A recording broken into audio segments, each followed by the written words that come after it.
নমস্কাৰ বন্ধু বান্ধৱীসকল, মই বৰ্ণালীয়ে আপোনালোকক মোৰ ইউটিউব চেনেল বৰ্ণাছ ব্লগলৈ স্বাগতম জনাইছোঁ। কেনে আছে আপোনালোক? আশা কৰোঁ সকলো ভালে আছে।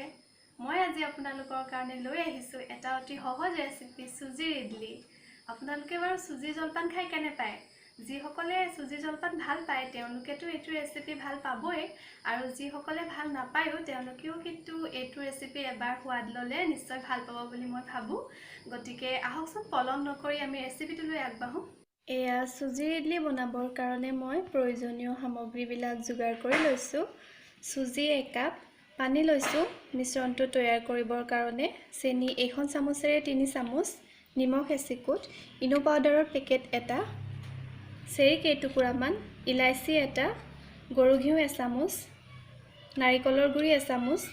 এইখন প্লেটত থকা আটাইকেইটা সামগ্ৰী অপশ্যনেলহে। যদি আপোনালোকৰ ওচৰত এইকেইটা সামগ্ৰী নাথাকেও তেতিয়াও কিন্তু আপোনালোকে এই বাকীকেইটা সামগ্ৰীৰ দ্বাৰা ধুনীয়াকৈ চুজিৰ ইডলি বনাব পাৰিব। এতিয়া মই মিশ্ৰণটো তৈয়াৰ কৰি ল'ম।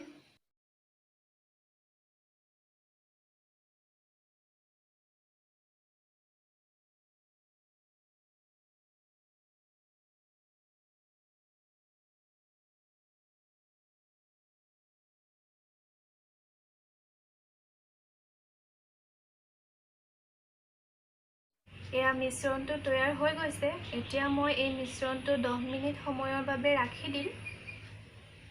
এইখিনি সময়তে মই ইডলি ষ্টেণ্ডটোত ৰিফাইন সানি ইডলি বনাবৰ বাবে ৰেডি কৰি ল'ম। আৰু যদি আপোনালোকৰ ওচৰত ইডলি ষ্টেণ্ড নাথাকে তেতিয়াও আপোনালোকে এনেধৰণৰ ষ্টিলৰ বাতিও ব্যৱহাৰ কৰিব পাৰে। ইয়াৰ ভিতৰত সৰু সৰু বাতি ভৰাই পেলাই ইডলি বনাব পাৰিব। এয়া প্লেটকেইখন সজাই লৈছোঁ। এতিয়া এনেদৰে ইডলি ষ্টেণ্ডটো সাজু কৰি ল'ম।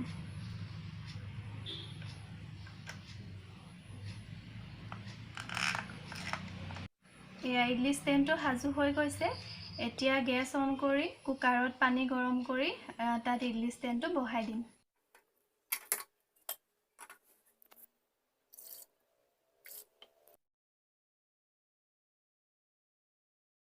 এয়া 5 মিনিটৰ পাছত মই উলিয়াই দেখুৱাইছোঁ।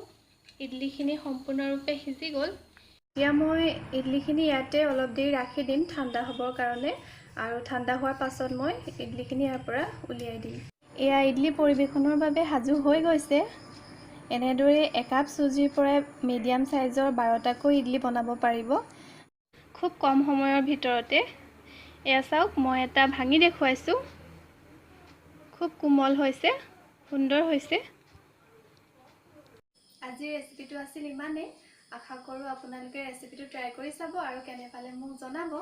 আৰু যদিহে ভিডিঅ'টো চাই ভাল পালে তেতিয়াহ'লে লাইক, কমেণ্ট আৰু শ্বেয়াৰ কৰিব। আৰু ভিডিঅ'টো চোৱাৰ বাবে আপোনালোকলৈ বহুত বহুত ধন্যবাদ।